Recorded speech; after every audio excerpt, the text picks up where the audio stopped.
Chapter 181 to 187. Looking at countless ice Senbon hovering in the air, Sandaime had a look of surprise. Although he had expected something similar to happen, when the thing really happened, he couldn't help but have a solemn expression. Such large-scale ninjutsu is nothing short of an S-class technique that can instantly turn the tides of a battlefield. At this moment, Suijin indifferently waved his hand vertically downwards. Instantly following the command, the countless hovering ice Senbon shot downwards towards the forest and Sandaime like high-speed bullets, causing a rain of icy cold explosions. Sandaime didn't wait any longer and immediately shouted. Earth Release Barrier Technique, Earth Prison Dome of Magnificent Nothingness. With a roaring sound, the mud, gravel, and rocks rose from the earth, forming a self-repairing barrier that protected Sandaime inside it from the rain of ice Senbon. Sha. Sha. Sha. Sha. Sha. Sha. Sha. Sha. Sha. Sha. Sha. Sha. Sha. Sha. Sha. Sha. Sha. By the time the Earth Prison Dome took shape, the countless ice needles hovering in the air broke the speed of sound and shot at it with an exploding momentum. Boom. Boom.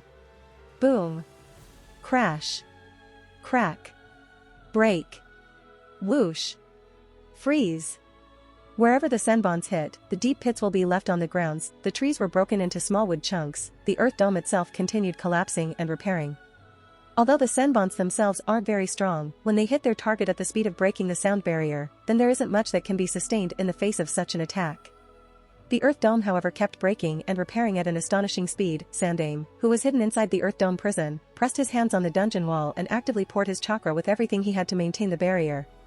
But it was getting difficult as each Senbon will burst with chilling cold air, freezing the surrounding area. The surrounding Umbu looked at the battlefield from a distance with horrified expressions. They all had a gloomy look under their masks, only now did they understand that why Sandaime-sama ordered them to not intervene in the battle. If they had to resist such a barrage of countless ice Senbon, they would undoubtedly die. Even the Kumo ninja's gaze flickered. Similar to the Konoha Umbu around him, he really didn't expect the strength of the bounty nin to be so high that even the Sandaime Hokage, known as the god of shinobi, was having trouble dealing with him. The identity of this bounty ninja is not ordinary. This matter must be reported to Reikage-sama as soon as possible. In the shinobi world, every powerful ninja deserves the attention of major shinobi villages, not to mention the one in front of them who can even make the god of shinobi have so much trouble. At this point, Kumo Jonin paid more attention to mysterious bounty nin's every move. On the other side of the encirclement ring, the monkey-masked Umbu crouched on the tree looking at the battlefield and muttered, "He is really so strong." The face of Dog Mask Umbu was also dignified. No matter how much he overestimated the strength of the mysterious bounty nin, he still didn't expect it to reach such a high level. However, Hatake Kakashi wasn't one of the best analysts for nothing and easily understood that the terrifying ice release ninjutsu was cast using the power of nature. Therefore, he wasn't much scared by the scene and pondered how to be able to crack it. In the Konoha village, a member of the Uchiha clan quickly located Uchiha Shursui, who still stayed near the assigned mansion, and asked the detail about Watanabe's kidnapping. Naturally, Shursui wouldn't be telling the truth, so he gave the excuse of not knowing the exact details and only casually said a few words. The Uchiha ninja didn't have any doubt about the information. Shursui is an Uchiha highly respected within the Uchiha clan. As everyone knows, an Uchiha wouldn't betray his clan. So, he said casually, the patriarch has summoned the police force, and is about to hunt down the bounty nin who attacked the Kumo head ninja. Shursui was startled, as most wouldn't expect the Uchiha clan to help out in the internal matters, given the situation they have been put into. Calming his surprise, Shursui inquired, was it an order from Hokage-sama? The Uchiha ninja shook his head. No, Sandaime-sama has long set off to hunt down the bounty nin himself. Hearing this, Shursui froze. Instantly his thoughts turned, and after casting a genjutsu on this Uchiha shinobi to make him forget seeing Shursui here, Shursui disappeared without saying anything more. On the battlefield, Suijin, who was hiding behind the cover of a massive ice wall, saw that Sandaime used the earth prison dome that is generally used to trap the enemy, to trap himself inside the enchantment for the protection against the all-killing rain. Now that is somewhat impressive, to say the least. The Earth Dome prison indeed turned out to be a good jutsu to prevent the damage from the all-killing rain, but Suijin knew that it actually wasn't the best choice, and if not for him to not cause too much damage on the dome, because he doesn't want to kill the Hokage-sama, Sarutobi Hiruzen might have suffered some serious injuries. And Suijin can be sure that Sandaime also realizes this. After a while, the rain of ice stopped, and the Earth Dome barely managed to get by. As soon as the all-killing rain stopped, Suijin noticed in his Byakugan vision that Sandaime printed some hand seals as the dome mud fell. Which ninjutsu is he using now? Suijin frowned. Although he has seen a lot of ninjutsu, it is still far from the level of the one known as the Professor of Ninjutsu. Only a moment later, Suijin understood as he saw Sandaime's chakra invading the earth, and only a moment later, his feet staggered and fell inside. The jutsu Sandaime used is the Earth Release, Swamp of the Underworld. As a result of which the ground beneath his feet has become a muddy swamp that swept his feet, and as soon as his body sunk a little the mud started becoming sticky, trapping him inside it. That's it then. With that understood, Suijin allowed his body to sink within and quickly printed the hand seals, Ice Release, Freezing Wave. The moment Suijin shouted, an icy cold wave swept over, causing the swamp of the underworld to be frozen. Suijin, whose body was half trapped inside the frozen ground, breathed a sigh of relief, but found that Sandaime had already rushed over towards him with the adamantine staff. With a chakra flash, Suijin managed to break free of the frozen ground. At this time, Sandaime has already bypassed the ice wall, and while still in midair, he waved his adamantine staff towards Suijin with all the might. Suijin didn't yet have the opportunity to stabilize his body, but he hurriedly took out 2 kunai from the inner part of his sleeves, covered them in ice to increase the hardness of both kunai, and tried to resist the attack from the adamantine staff. Since kunai are made of metal, so it was really difficult to resist the adamantine staff, which is as hard as diamond, but they still managed to block the staff, courtesy to the low temperature. As we all know, metals become harder at low temperature, basic physics. With the ear-piercing golden symphony, accompanied by the sparks upon the collision of metal, Suijin felt the huge force on his hand that even shattered the ice below his feet in a series of spider web cracks because of the force transfer. Not being able to withstand the whole momentum, Suijin's feet staggered, and Sandaime didn't let that opportunity go to waste and swept a hard kick in Suijin's stomach that sent him flying and collided with the rubble of broken trees. Cough cough cough. Such strength makes me wonder just how monstrous is Shodame-sama's physical strength. Thought Suijin while wiping the blood as he still felt the numbness in his both hands because of resisting that blow. At this moment, Suijin also understood that Sandaime may look thin and old, but his physical strength is really no joke, coupled with adamantine staff, and the high-level mastery of taijutsu and bokujutsu, the character description of him being similar to the Sun Wukong fits quite accurately, especially with that adamantine staff, that is an imitation of the Ruijin Gubang. With the Suijin disguise, it is difficult for him to overwhelm the Sandaime in close quarters. Sandaime didn't give Suijin enough time to recover his bearings and shot several shurikens along with printing the hand seals immediately after throwing the shurikens, shuriken shadow clone technique. In the blink of an eye, the several shurikens became hundreds and continually increased. Suijin didn't dare to be careless and quickly printed. Ice Release Secret Technique, Straight Demonic Mirroring Ice Crystals. Looking at a large number of shuriken shot towards him, Suijin's heart was a little worried. Although he knows that the demonic ice mirrors are extremely sturdy, he still can't help but worry. After all, the shuriken shot by Sandaime isn't an ordinary one but the giant Fuma shuriken. W high-ish. Y-ish. W high-ish. Y-ish. W high-ish. Y-ish. One shuriken aligns with the ice mirrors. The momentum was so high that even if the demonic mirrors are extremely sturdy, they couldn't withstand it. The outermost ice mirror was cut into 2 fragments and fell apart. The Fuma shuriken still continued on its path and cut through the inner ice mirrors one after another. The cold air released upon the mirrors collapsing was chilling. The Fuma shuriken enhanced with the wind chakra nature was like a devil's cleaver, and under its sharpness, the inner ice mirrors kept collapsing. Crack. Shing. After breaking through 7 layers of ice mirrors in a row, the momentum of shuriken was finally exhausted and it fell to the ground in the face of the 8th one. As soon as the shuriken fell to the ground, several cracks spread all over it and it broke into multiple fragments. Just shows how much power was used in throwing it that even the specially designed shuriken couldn't bear it. The other shuriken shadow avatar also caused too much damage to the surroundings as they all faded away into white smoke after hitting their targets. At this time, the last layer, i.e., the 8th ice mirror also couldn't bear it any longer, and cracks spread all over it. Undoubtedly, it managed to resist the Fuma shuriken, but it still wasn't spared and a large spiderweb-shaped cracks appeared on it. Suijin, who was hidden inside this ice mirror, breathed a sigh of relief. Thank goodness, it was finally blocked. However, he didn't seem to have enough time to be relieved, as the last ice mirror was shattered into countless fragments with a crisp sound by the adamantine staff. Suijin fell out of the ice mirror and spurted out blood. At the same time, Sandaime didn't give the enemy any opportunity and pressed his hands on the ground after printing some hand seals. Sarutobi Hiruzen's chakra flooded the mud, and under his command, the mud was like a snake that rose up rapidly and wrapped around Suijin's body in its grip, trapping him instantly, and restricting his movements. Sandaime still wasn't finished, as he extended the adamantine staff and the Monkey King Enma's arm, which appeared out of the front end, caught Suijin by the throat, giving him no chance to breathe. With Suijin caught, Sandaime walked over slowly and said, "Finally caught you, dash." However, he didn't have time to finish, as an eye appeared on the adamantine staff and the voice of the Monkey King Enma came out, "No, Sarutobi, this is a clone." What? As soon as Sarutobi's words fell, Suijin's body turned into water that froze rapidly and exploded into ice spikes that shot out in a 360-degree circle. Sandaime barely jumped up using the adamantine staff and avoided the ice spikes. Landing on the ground with a backflip, Sandaime observed the battlefield. At this time an Umbu member shouted loudly, "Hokage-sama, something is coming at your 9 o'clock. Sarutobi's expression turned sharp, and he immediately lifted the adamantine staff and blocked an attack that even sent him flying because of the huge momentum it carried. Regaining his balance, Sandaime looked over and found nothing at the site. However, the fact remains that he was indeed attacked, and yet he is unable to see the enemy. What was that just now? Where did he go? Thought Sandaime with a frown.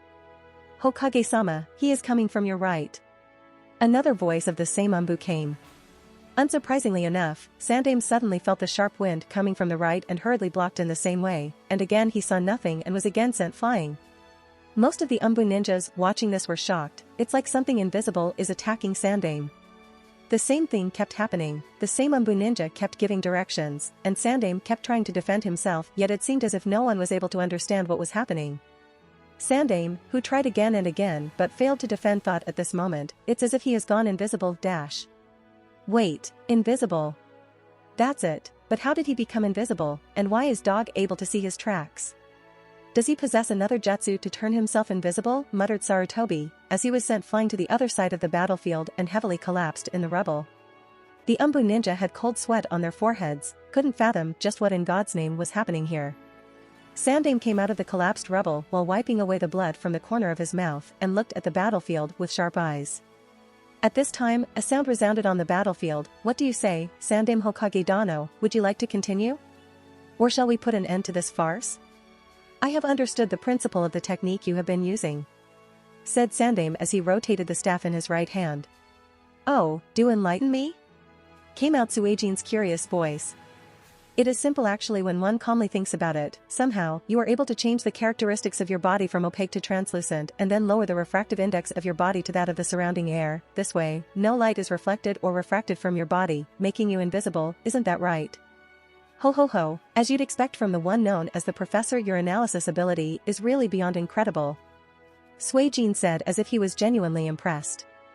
This also explains why only one Umbu is able to see and understand what is going on. You can make yourself invisible, but you can't hide from dojutsu that can see chakra itself, can you? Sai, unfortunately, I am unable to, but I still have a huge advantage over you, as you don't have either of the two dojutsu Konoha is famous for, said Suijin with a mocking tone. These words greatly irked Sarutobi Hiruzen. Indeed he doesn't have them, and yet never felt the need, never thought that he would be facing an opponent that only someone with dojutsu will be able to deal with. So, what do you say, Hokage Dano, would you like to continue or shall we put an end to this farce? This old man has just warmed up, I can keep going, said Sandaime with a confident smile. Seeing that smile, Suijin's face darkened. As early as he used the ice mirrors to defend against the barrage of Shuriken Shadow Clone, Suijin used that opportunity to cast Water Clone technique, and it was the Water Clone that hid inside the ice mirror, while he himself changed the opacity of his body to make it translucent ice and then lowered the refractive index to match that of air. This requires a great deal of chakra. Suijin was inspired to create this technique from the other similar techniques like Gecko Hyate's transparent escape technique, Dustless bewildering cover of Night Aim Suchikijmu, and other similar camouflage techniques. Anyway, after using the ice camouflage, Suijin hid away and waited for the attack of Shuriken Shadow Clone technique to end. Since he didn't actually want to kill or injure Sandaime, he had to be careful with his attacks. Initially thought that once Sandaime realizes the severity of the situation, he would end this farce. But Suijin was expecting too much. It appears that as a Hokage, Sarutobi Hiruzen can't afford to back off in front of his shinobi, as that would lower their morale. Honestly, he wants to retreat, but Sandaime isn't giving him enough opportunity. Thinking of this, Suijin deactivated the ice camouflage technique and appeared before Sandaime, waving an ice staff that appeared to be similar to that of Sandaime's adamantine staff. Looking up, Suijin saw that, although the clouds were no longer there, the night still appeared gloomy. Just how much more troublesome this matter will become? Thought Suijin with a soft sigh. Suijin calmed his mind and thought of the ways to retreat. At this time Uchiha Shisui, in his cat Umbu gear, kept running towards the direction where the battle between the said mysterious bounty nin and the Sandaime-sama was taking place. With his fast speed, Cat encountered many Umbu colleagues who were also rushing towards the site of the battle. Through some casual inquiry from those Umbu members, his doubts not only didn't disappear but were further increased. A bounty nin with ice release, Kakei Genkai. But it was Kuroto-san who took away Watanabe's body. He thought doubtfully. Initially, he thought that Kuroto-san himself was being hunted down by Hokage-sama and the Umbu elites, so he hurried over, although he knows that with Kuroto-san's strength, even if he fought against the combined might of the entire Umbu force, he wouldn't be defeated. But Shisui also knows that Kuroto-san can't go all out against the shinobi of his own Konohagakure, therefore, Shisui was incredibly worried and hurried over. And now that he heard the Umbu shinobi mentioning an ice release user, he was increasingly confused, because Shisui doesn't think that Kuroto-san uses ice release, does he? Does that mean this bounty nin is someone else helping us out? But if that's the case, then where is Kuroto-san? Regardless of who this person is, as long as he isn't an enemy, I have to hurry and help him out. With this thought, Shisui used the body flicker technique and his speed became so fast that not even an afterimage was left behind. The other Umbu looking at the disappearance was also amazed. Who was he? After a while, he finally arrived on the battlefield. However, Shisui didn't actively venture on the battlefield, nor did he reveal his presence to the other Umbu shinobi guarding the periphery. Instead, he hid in the canopy of a tree far away and looked at the battlefield carefully. On the battlefield, at this time, Suijin and Sandaime were engaged in battle. Because Suijin had used all sorts of water-style and ice-style jutsu, therefore, the entire battlefield was filled with mist, water, and ice.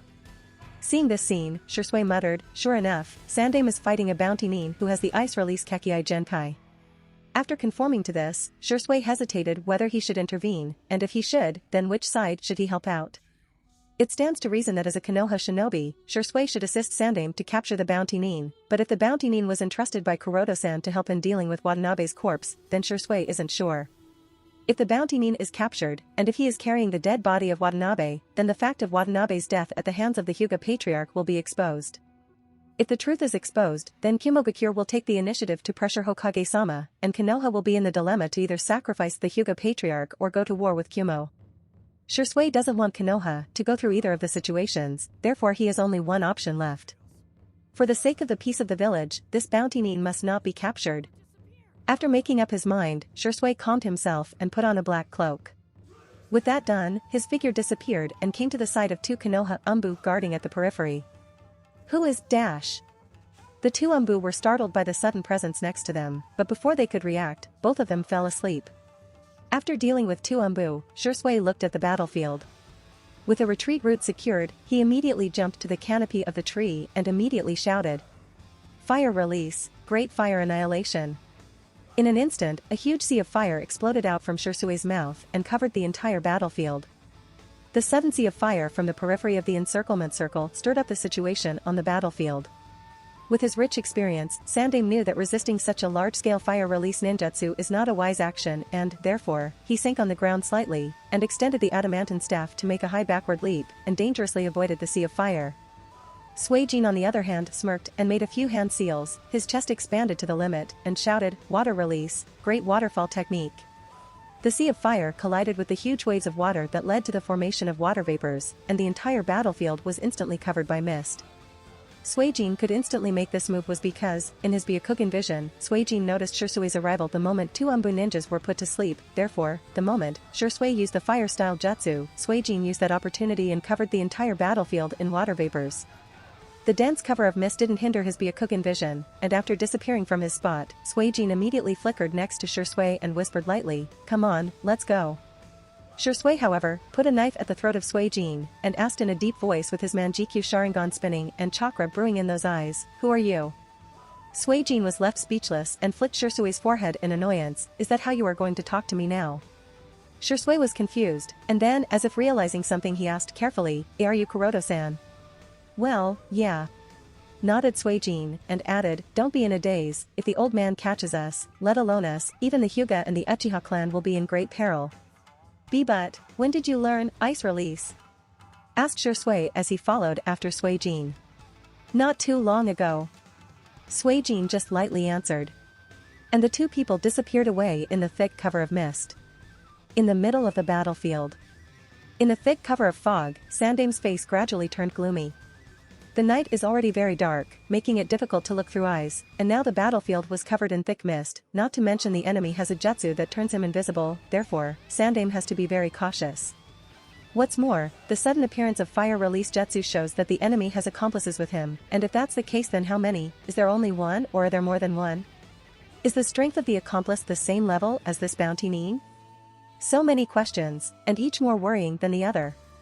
What's more, the timing of the use of fire release and water release jutsu was in tacit coordination. This shows that the thick cover of mist was a planned tactic. The mysterious bounty nin was already so tricky. If others of his level are present here, then Sandame isn't sure whether he can deal with them or not. He has to also ensure his personal safety. Given the current situation of Konoha, if anything happens to him, then he is sure that a civil war will erupt in Konoha, which will burn the village. The Umbu ninja noticed such a change in the battlefield, and now that there were signs of another enemy, they couldn't watch it anymore and broke into the battlefield one after another. In the thick cover of mist, the members of the Hokage Guard platoons shouted, "Hokage-sama, where are you?" Now that the Umbu members have entered the battlefield, Sandame immediately instructed, "Everybody stand still, nobody will move from their position." The Umbu shinobi is also no novice. They understand that the enemy wouldn't hesitate to take the advantage of the cover of thick mist and attack them, so following Sandame's orders, they all stood at their spot. At this time, Sandame, who was observing his surroundings, vigilantly formed hand seals. Wind release, passing typhoon. When Sandame finished the seal, an extremely powerful gust of wind blew away the mist, and in a short while, the view of the battlefield cleared up. With the disappearance of the aerosol, Konoha Umbu recovered the vision of the battlefield, soon discovered the position of Sandame-sama, and gathered around him. Sandame looked around and frowned slightly when there was no presence of the enemy around. Sandame turned towards the Umbu with the dog mask, who shook his head indicating that the enemy was no longer present here. The previous use of fire and water release jutsu was a very tacit one and the enemy was easily able to get rid of the siege. "Did anyone see the person who used the fire ninjutsu?" questioned Sandame. The two Umbu who were previously put under genjutsu by Shursui hurriedly stood up and reported, "Please forgive us Hokage-sama, it was our incompetence that led to this situation. An enemy suddenly appeared next to us, he was wearing a mask and used a genjutsu on us." Genjutsu. When Sarutobi heard this, his frowned expression deepened. In the crowd, the Umbu ninja with the dog mask also thought about what that implies. The Umbu present here are all elites, even the weakest are high chunin class at the very least, and if the opponent can use genjutsu to subdue two Umbu ninja in an instant, then the opponent has to have an incredible mastery of genjutsu. Although no one said it, everyone had only one word in their mouth, Uchiha? At this time someone asked, was it a visual genjutsu? The Umbu captain approached Sandame and lightly whispered, "Hokage-sama, maybe an Uchiha." Sandame glared at him and sternly said, "Don't make a random guess without any solid evidence." Although the identity of the attacker is unclear, even if it is an Uchiha shinobi, this kind of matter cannot be spoken in the presence of Kumo ninjas. The Umbu captain immediately apologized, "Please forgive me." Sandame sighed and angrily asked the dog and monkey-masked Umbu, "Where are Eagle and Cat? Wasn't Team 11 responsible for the protection of Kumo delegation? Where are the two of them?" Just because there was no one with the Byakugan on the encirclement field, the attacker easily approached the battlefield, therefore, Sandame was more annoyed at Team 11. Being the captain of Team 11, Dog could only lower his head and explain, "Our Team 11 was divided into two groups for the mission, Eagle and Cat were in that group, maybe they are more enemies, and they were caught up in dealing with them." Sandame commanded, "Find out about their situation now, we need Byakugan to chase after the enemy." "Yes, Hokage-sama." At this time, one of the Hokage guards whispered lightly, "Hokage-sama, the Uchiha Patriarch is here together with the Uchiha police force." Listening to the guard's words, Sandame turned towards the direction of the village and observed the Kumo Jonin from the corner of his eyes. Not long afterward, Uchiha Fugaku led the geared-up Konoha police force to the battlefield. Noticing Sandame standing in person surrounded by the Umbu, and no presence of the bounty ninja, the faces of the Uchiha elites had clear traces of contempt for the Hokage faction's failure. Uchiha Fugaku came to the side of Sandame and after a courteous greeting, he said, "Hokage-sama, we heard that Kumo delegation was attacked, so we came to support the Umbu in search and hunt." Sandame swept his gaze across the members of the police force and nodded with a smile, "Very good, with the police force here, rounding up will be easier. Raccoon, give a brief over of the entire situation to the police chief." "Yes, Hokage-sama." As per the orders, an Umbu with the raccoon mask briefly explained the entire situation to Uchiha Fugaku and also explained the abilities displayed by the enemy until now. a master of water style, and ice release Kekkei Genkai, and the other one uses fire style and Genjutsu? Uchiha Fugaku didn't care too much about the ninja with the ice release Kekkei Genkai, because in the eyes of the proud Uchiha clan, ice release is just an ordinary Kekkei Genkai, not worth too much concern, but when he heard the Umbu mention another one with powerful fire style and Genjutsu mastery, Fugaku frowned slightly. Everyone knows that the Uchiha clan is best known for being good at fire style and Genjutsu. Additionally, Fugaku also received the report about Uchiha Shinichi joining a bounty nin organization, and now that he heard such a piece of information, he couldn't help but wonder whether it is Uchiha Shinichi, who he has been searching for quite some time. Is it Shinichi? If what Fugaku guessed is correct, then he no longer needs to continue to contact the Kumo delegation. With that thought in mind, Fugaku quickly said to Sandaime, "Hokage-sama, please allow the Konoha police force to assist in the roundup and hunt of the enemy." Since the Uchiha clan has already arrived, Sandaime no longer has any reason to refuse Fugaku's request. He nodded with a light smile. "Very well, with the assistance of Konoha police force, there will be no shortage of manpower during the roundup." With that decision, Sandaime divided several teams to search the various directions, and he too went in a direction. Konoha's Umbu and the members of the Uchiha police force didn't voice out any opinion once their leader reached an agreement and followed the arrangements as per the orders. Kumo Jonin groaned for a while and he decided to follow the Hokage and see how the situation turns out. On the other side, Shisui ran along with Kuroto and couldn't help but ask again, "Kuroto-san, how did you use ice release?" Theoretically, it isn't impossible for a shinobi to master the fusion of two or more chakra natures, however, the probability of such a thing happening is too low because it's not an easy feat, therefore, it's regarded as almost impossible. Kuroto sighed, and said again, "We'll talk about this later when the current trouble is solved."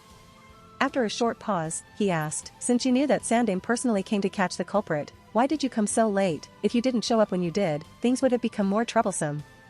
Shisui was a bit guilty and said, "Sorry, I didn't know that Hokage-sama personally went to catch the culprit, it was sort of unexpected." Kuroto sighed and shook his head helplessly, let alone Shisui, even he didn't expect Sandaime to personally take the initiative and hunt down the bounty nin, but now that he thinks about it a little, it does seem reasonable. Officially, the leader of the Kumo delegation who was a guest of Konohagakure was kidnapped and killed in Konoha village, although it wasn't a Konoha shinobi. However, Konoha does have a responsibility for the death of Watanabe. In such a situation Sandaime has to show a serious attitude and nip the bud in the right sense. "Forget it, even I didn't expect Sandaime-sama to personally take action," said Kuroto. Shisui thought about the scene just a few moments ago and said with some worry, "Kuroto-san, I am afraid that Hokage-sama might discover that it was me who just interfered in the battle." Kuroto shook his head and said, "Don't worry, it's not so easy for him to reach that conclusion. At most Sandaime-sama may suspect that it was a shinobi of the Uchiha clan, which would imply that the Uchiha clan is colluding with the outsiders." Listening to Kuroto's words, Shisui turned back and said with a frustrated look, "Kuroto-san, you really aren't comforting here." Kuroto sighed and said with a straight look, "Shisui, it's about time you stop being naive before you suffer hard." Shisui was a little confused. "What do you mean?" "You and I both know that Sandaime-sama is very much aware of all the movements the Uchiha clan is trying to make behind the scenes. Even the recent attempt to make contact with Kumo delegation wasn't hidden from him, and I think that you too realize that the main reason why you are being kept in Umbu is so that you don't support the ideology of the Uchiha clan if the situation gets worse." Shisui fell into silence. Kuroto continued, "The movements of Uchiha clan have become more active, and these movements aren't hidden from the Umbu. The fact that the Uchiha clan has been buying a large number of weapons and explosive tags is well known to the Konoha elders. In fact, even the elites of our Hyuga clan are somewhat aware of these things." Shisui didn't know what to say. He was really sad and disappointed with how things were turning. At this time Kuroto asked in a puzzled manner, "I have always wondered, if the Uchiha clan knows that they are being watched, then how can your clan let such a serious matter be exposed? If the intentions of a coup d'état are already exposed to the Konoha Council, will it even succeed?" This thing has always puzzled Kuroto. In Kuroto's view, before you are absolutely ready and confident, you must not show or expose even the slightest of intentions, and only when it is the right opportunity, you should strike a decisive blow and seize the position at once. If this approach was used by the Uchiha clan, then things would have turned out much differently. Shisui said lightly, "In fact, there were still many of the clansmen who are resistant to the idea of coup d'état, but after Shinichi defected, their thoughts have also started to change, so the situation has started to get increasingly messy. Just one Uchiha, who has awakened the Manjikyu Sharingan easily broke through the root base and turned the village upside down. Not only that, Uchiha Shinichi easily got rid of the hunting and roundup organized by the village." With how much uproar Shinichi caused, the Uchiha clan deeply felt the weakness of the Hokage faction. "The village is far from being as strong as it used to be. We have a great advantage." This thought has deeply taken root in the mind of most Uchiha shinobi, and is also casually spoken in almost every Uchiha clan meeting. If it is said that before only the radicals of the Uchiha clan were insistent on the coup d'état for being excluded from the power center of Konoha and wanted to take the risk. Then after Shinichi's defection, even the pacifists have started to have other thoughts, because they find that there is a great possibility of the success of the rebellion. Kuroto jokingly said, so that's why the Uchiha clan is so insistent in finding the whereabouts of Uchiha Shinichi and bring him back? Shursui nodded helplessly, yes, the patriarch seems to have such intentions. Kuroto said thoughtfully, well, he is right to think that with 3 Manjikyu Sharingan users, taking over the village would be incredibly easy, but will his indecisive temperament really choose the option of coup? 3 pairs. Shursui was startled and spoke, why, you don't mean that even the patriarch? Even if Fugaku-sama has awakened the Manjikyu Sharingan. Kuroto nodded, it isn't surprising, he should have awakened the Manjikyu Sharingan long ago, after all, he too is a legendary shinobi, the wicked eye Fugaku is no inferior to the Yellow Flash, it's just that his credit in the war was curbed, otherwise, he was an equally strong candidate for the seat of the Yondaime Hokage. And since, the higher-ups of the village were always distrustful of the Uchiha clan, so he chose to not reveal his Manjikyu Sharingan, after all, Uchiha Madara left deep shadows in the heart of all. At that time, Fugaku faced a situation where the Yondaime couple was alive, 2 of the 3 Sannin were also present in Konoha, and finally, Sandaime, as well as Danzo, were also in the village, therefore, it was best to not reveal his Manjikyu Sharingan. But now the situation is entirely different, Yondaime couple is dead, Orochimaru defected, Jiraiya is hardly ever present in the village, moreover, there are also Shursui and Shinichi of the Uchiha clan who have awakened the Manjikyu Sharingan, so stopping the momentum of the Uchiha clan is hardly possible for the village. The difference in the overall strength is eminent. Shursui was at a loss at this moment, all he could see was the sight of the Uchiha clan rebelling. Shaking his head to shut the horrifying thought, Shursui quickly said, Kuroto-san, you promised that you would help me out, right? Kuroto nodded and took out a storage scroll from the inner pockets of his cloak, and passed it to Shursui. Receiving the scroll, Shursui took out the contents only to find a midnight black cloak with various designs on it. It looked very similar to what Kuroto-san was wearing, with the only difference being the center of the chest part, there was a symbol of fire chakra nature, instead of the water chakra nature. Then there was an evil spirit mask with flame patterns. Looking at the articles he received, Shursui looked at Kuroto in a confused manner. Kuroto said, put this on, from now on, you are an official member of Amatsukami and your alias will be Homasubi, the god of fire. Shursui was more confused, Amatsukami? Homasubi? What do you mean, Kuroto-san? Kuroto smiled lightly, you asked a way to save the Uchiha clan, didn't you? I am giving it to you. Holding the mask and the cloak in his hand, Shursui asked in a confused manner, how is it going to save the Uchiha clan? Kuroto said, the tension between the Uchiha clan and the Hokage faction has become increasing day by day, the dissatisfaction towards the village is growing among the Uchiha, if the village doesn't change, the Uchiha won't stand for it much longer, if the village changes so will the Uchiha, but if the Uchiha don't change, neither will the village, as long as the 2 sides distrust each other, things will only get worse. So, what do you suggest, Kuroto-san? Asked Shursui. Using Koto Amatsukami can indeed solve the problem, but it may not be the best option, therefore, we have to work our way with a different approach. And what is that? For now, we can only delay the conflict as much as we can and wait for the situation on both sides to change. Kuroto said. How to delay the conflict? Shursui asked, while replacing his cloak with the one Kuroto gave. Kuroto pointed at the mask and said, find them a common enemy. Looking at the mask in his hand, Shursui muttered doubtfully, you mean the Amatsukami? Kuroto said, the alias for this disguise I am wearing is Suijin, a member of Amatsukami, already famed in the black market circle. Tell me, if the bounty named Suijin changed the body of Watanabe with the bounty on his head in the black market circle, what do you think the Konoha Council will do about it? Shursui replied immediately, if you really manage to do it despite the hunt and round organized by Hokage-sama, then the village's reputation will be deeply affected, and if that happens, Konoha would put all their effort to hunt you down. Yes, the village will put all their effort, from putting a heavy bounty on Suijins to sending Hunter Nin, just to kill the culprit responsible for the death of Watanabe. After a short pause, Kuroto continued with a smile, that's it, come on, let's completely offend the leaders of the strongest shinobi village. And then? Asked Shursui with a frown. Kuroto looked directly into Shursui's eyes and said, it's obviously not enough to just offend the Hokage faction, therefore, next we will offend the Uchiha clan, start by getting rid of some of the most radicals. What? Shursui was taken aback and looked at Kuroto with an incredulous expression, you want me to kill the shinobi of my own clan? Looking at Shirsui's expression, Kuroto said coldly, "That's why I asked, when will you grow out of your naive nature?" Shirsui opened his mouth, but no words came to him. Being unable to retort Kuroto's words, he could only lower his head. Using force to stop the rebellion of the Uchiha clan is taboo for Shirsui. For that very reason he hasn't yet used Koto Amatsukami, because it would mean a betrayal if such a day comes. He will undoubtedly use, but he would rather not want to retort to such measures. And Kuroto's words directly pierce the taboo in his heart, and Shirsui has to face it, as no other option seems possible to curb the rebellion. Looking at Shirsui, who seems hesitant, Kuroto said, "If you don't make up your mind, only annihilation awaits the Uchiha clan." Shirsui argued, "Hokage-sama wouldn't do it." Kuroto shook his head, "You are wrong, Shirsui, Sandaime-sama wouldn't want to do it." Kuroto continued after a short pause, "But if the Uchiha clan makes the first move, Sandaime wouldn't be merciful, let alone the Uchiha shinobi, even the elderly, women, and children will all be killed without a second thought. If the clan rebelled, no matter which shinobi village, they wouldn't be merciful. Even in the rebellion of the Kagaya clan, the authorities of Kirigakure weren't any merciful and wiped away the entire clan, only leaving one kid who was taken away by Orochimaru, before they could deal with him. Shirsui understands that with just Fugaku and the Uchiha elites, the coup will never succeed. He doesn't know what are Shinichi's intentions, but he knows that he doesn't support the idea of coup d'etat. Moreover, even if he supports the Uchiha, Shirsui knows that even the combined might of the Uchiha clan will not be able to face Kuroto-san.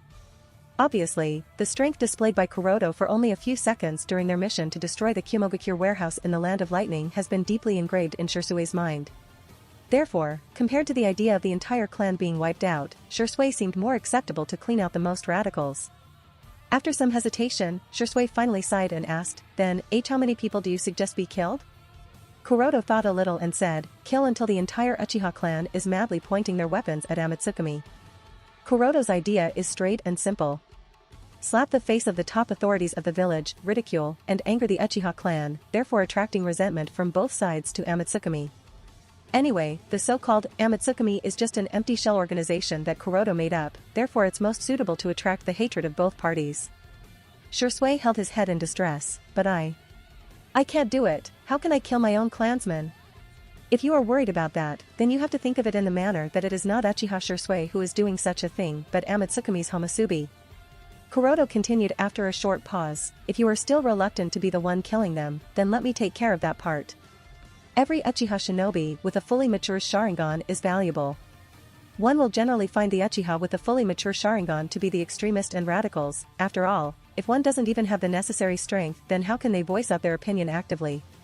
And since these radicals are harmful to both the village and the Uchiha clan, so torturing them should not be a problem, right?" Shirsui was silent after what Kuroto said. Finally making up his mind, he asked, "Will this method really save the Uchiha clan?" Kuroto nodded without any hesitation, "That is something I can guarantee. After all, this method is tried and tested. Even in the original story, when the 5 great villages were pushed to a desperate state by the Akatsuki organization, the 5 villages were left with no choice but to put their individual hatred aside and form a coalition in the name of Shinobi Alliance to fight the threat.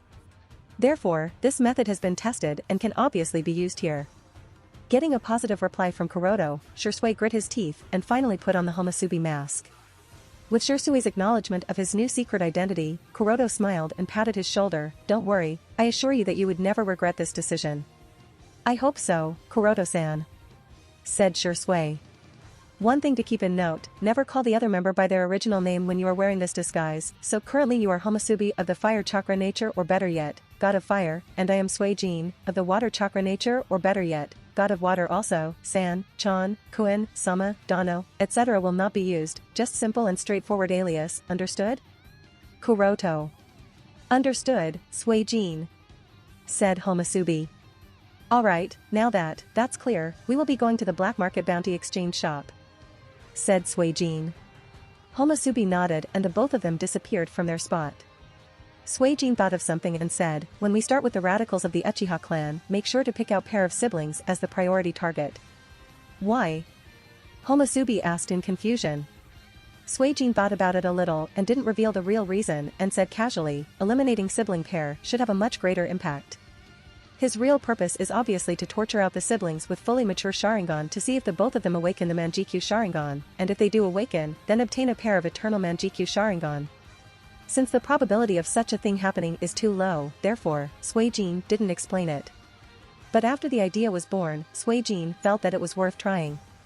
Throughout the story of Naruto, Uchiha Madara and Uchiha Sasuke were the only two people shown to have ever awakened the eternal Manjikyu Sharingan, so the probability is extremely low. But it's not a bad idea to try it. After all, an eternal Manjikyu Sharingan, although not comparable to his Tenseigan and the Rinnegan, is still worth it. Rushing all the way for the entire night, Suijin and Homusubi soon arrived at the nearest black market bounty exchange branch. The bounty exchange branch is a large stone house with a wooden pier. The pier looks very dilapidated with only a few fishing boats around. It seems as if the place has been abandoned for a long time. Standing at the gate of the black market branch, Homusubi hesitated for a while and asked Suijin, "Do you really want to exchange Watanabe's body for the bounty on his head? Are we not going a bit too far?" Suijin just calmly stated, "We are enacting a show here, so we should not leave it halfway." But Homusubi was a bit worried. Suijin glanced at Homusubi and questioned, "Hey, you don't happen to think that I care about the 50 million Ryo bounty on his head, do you?" "Of course not." Homusubi quickly waved his hands. Suijin nodded with a snort, "How could I care about a mere 50 million Ryo?" And continued after a short pause, "Since we are the members of Amatsukami, a bounty nin organization, we have to follow the behavior pattern of a bounty nin. Just imagine, if a real bounty nin worked hard to kill her target but in the end didn't exchange its corpse for the bounty, wouldn't that be suspicious?" Homusubi nodded, "Now that you mention it, if the village were to find about this, they will definitely be suspicious of our objective and identity. That's it." Patting Homusubi's shoulder, Suijin continued with a smile, "To not leave any flaws, we must exchange Watanabe's corpse for the bounty on him. Only in this way can the village put the blame of death on the bounty nin organization, Amatsukami, and then claim that Iwagakure is responsible for issuing such a high reward. As for the mere 50 million Ryo bounty, it's obviously not important." The last part was said with a particular emphasis as if Suijin was justifying his actions. If Watanabe's corpse doesn't flow into the black market circle, Kumo will remain doubtful whether Watanabe was really killed by bounty nin. But once Watanabe's corpse has flowed into the black market circle and it is confirmed that a third party was responsible for the death of their head ninja, no matter how much they want to blame Konoha, they can't pressure the village to hand over the culprit. After all, even if Konoha showed a bit of neglect, the main responsibility still falls in the hands of the bounty nin who killed and Iwagakure who put the bounty. Looking at the gloomy entrance of the stone house, Homusubi sighed and said, "All right, but I still don't want to go in." Suijin didn't care and said, "That fine, so you can stay outside and keep watch. I will come as soon as I finish the exchange."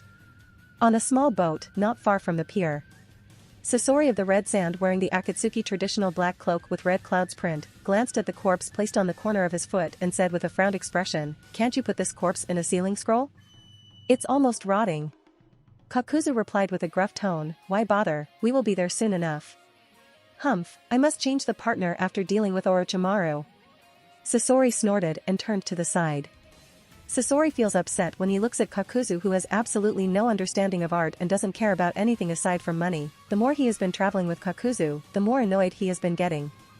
In Sasori's view, any corpse is a great puppet material, so when he watches the corpse before him gradually rotting and smelling, it makes him feel displeased. Kakuzu didn't care about Sasori's complaint and was looking at the bingo book in his hand to decide on the next target he will be eliminating. Suddenly Sasori, sitting on the boat, stood up and looked in the distance with a cold expression oozing out killing intent. This didn't go unnoticed by Kakuzu, and turning to look in the direction Sasori was looking, he found a figure wearing a very similar outfit he remembers very well. Inside the stone house, Suijin took out Watanabe's corpse from the storage scroll and placed it on the autopsy table. "If it isn't Suijin-sama, what are your gains this time?" The bounty master of the exchange office greeted Suijin with a respectful smile. The name of Amatsukami has become very famous in the black market circle ever since Suijin's last face-off against the members of the Akatsuki organization. Everyone knows that Amatsukami is a very strong organization, and it would be wise to not offend them. Suijin curled his lips and said, "How about you see it for yourself? How can the bounty master dare to disobey?" He quickly took out the bounty book and matched the identity of the corpse with the one on the reward page. With just one glance, the bounty exchange master was stunned. He is the leader of the Kumo delegation responsible for the signing of the peace treaty between Konohagakure and Kumogakure. The huge reward of 50 million Ryo is not a common occurrence even in the black market. Therefore, for people like Watanabe to have such a high bounty, almost every bounty exchange master knows about him. Noticing the bounty master's shocked face, Suijin said lightly, "Sai, in order to bring him, I had to actually fight the Sandaime Hokage of Konohagakure. It was a really troublesome job." You are really, have no, the bounty master wanted to say no scruples, but didn't dare to. After all, this person dared to kill and cause trouble for two of the great shinobi villages at the same time, who can be more foolish than him? Seeing that the other party was left speechless, Suijin urged, hurry up with the verification and process the payment. Coming out of his stupor, the bounty exchange master nodded and quickly verified the identity of the corpse. Not long after, he said cautiously, Suijin-sama, according to the regulation, 10% of the reward will be charged as the processing fees, you see. However, before he could continue, Suijin interrupted him midway, don't waste my time talking this nonsense, just process the amount after taking your cut, I have better things to do than to entertain you here. Yes, I will immediately complete the processing. Understanding that Suijin has no intentions of breaking the black market circle rules, the bounty master breathed a sigh of relief and got busy with the work.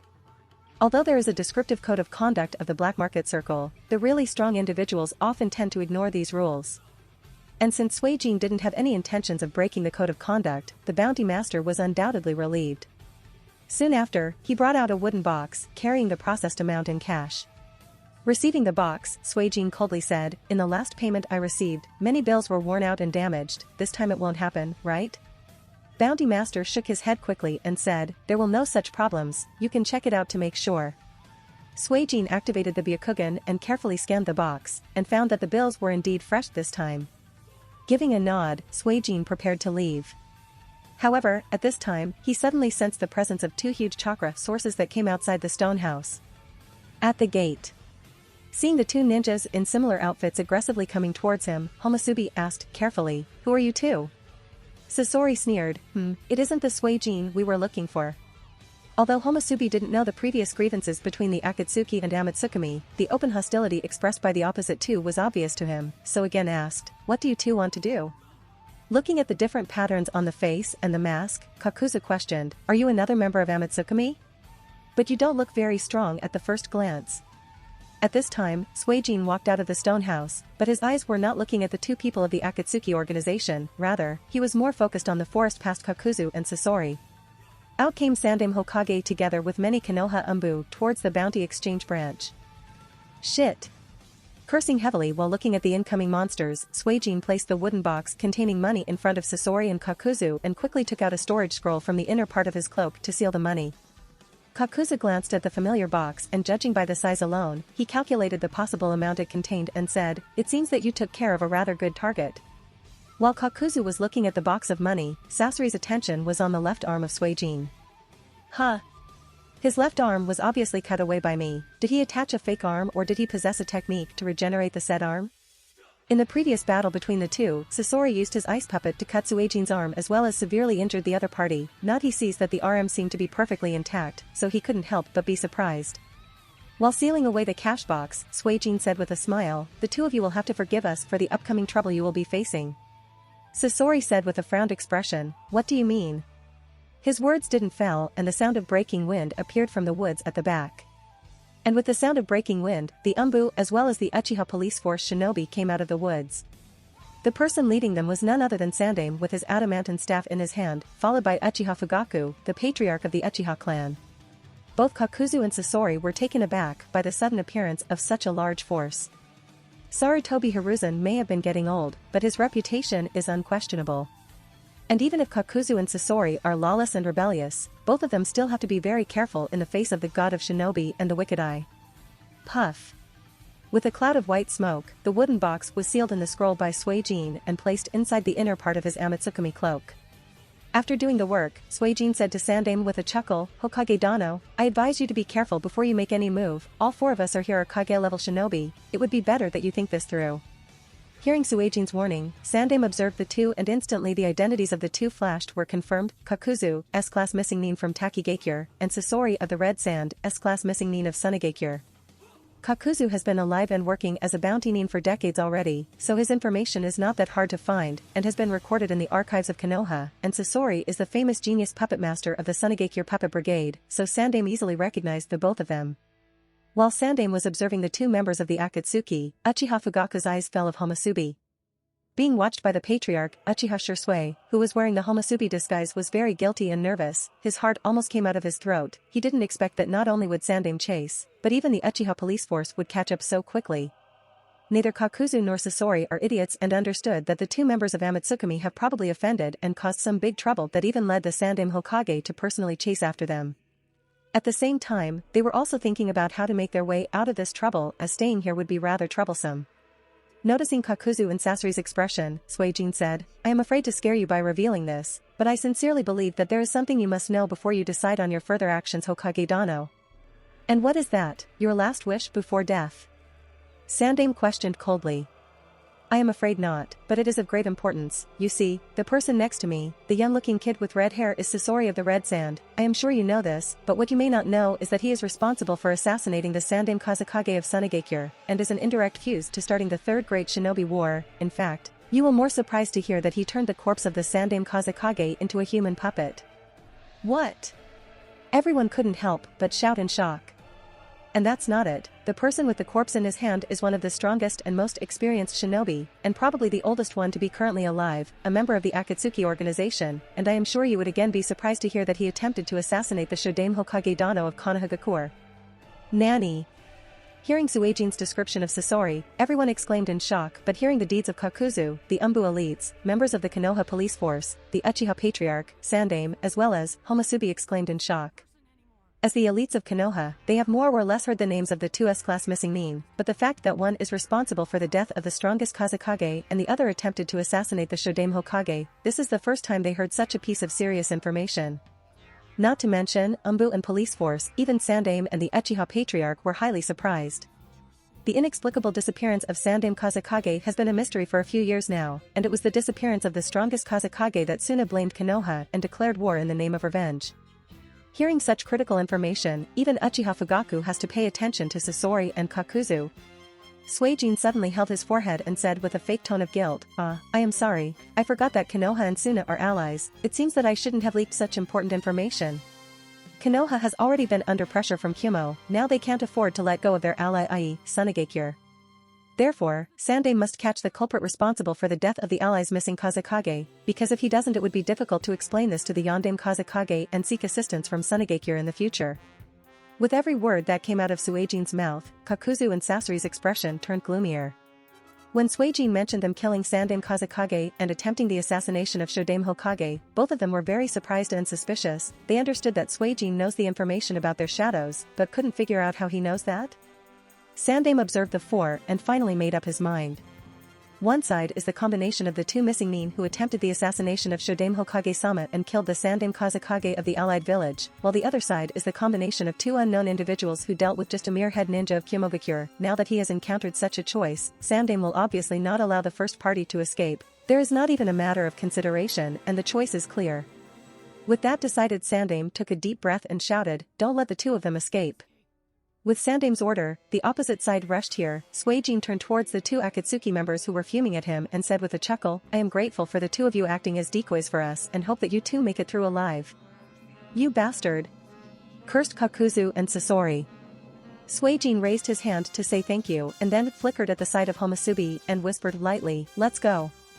Instantly, Suijin and Homasubi ran in one direction. Uchiha Fugaku's attention was on Homasubi from the start to end. He obviously thought that it was Uchiha Shinichi wearing that disguise, although he couldn't understand how come Shinichi has been acting so quiet. Whatever may be the case, as soon as Suijin and Homasubi broke out in one direction, he led the Konoha police force and chased after them. Seeing that the Uchiha Patriarch went after the two, Sandaime led the Umbu members towards Sasori and Kakuzu.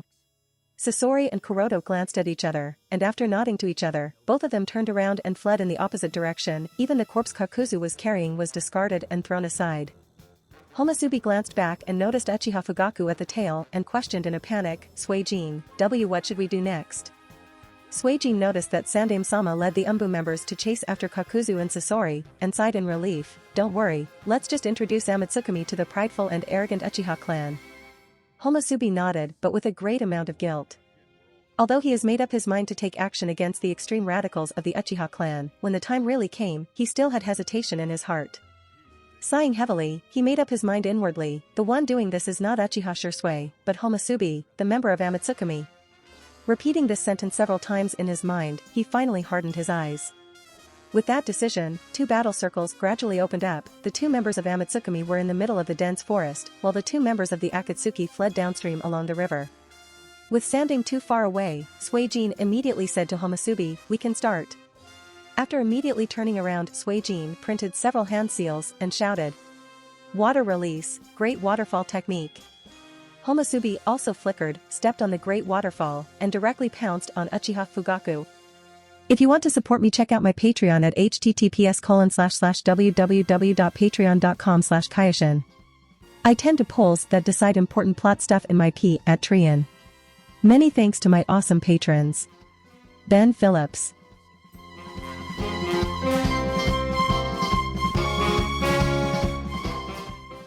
If you like this content, don't forget to like and subscribe. See you later, bye bye.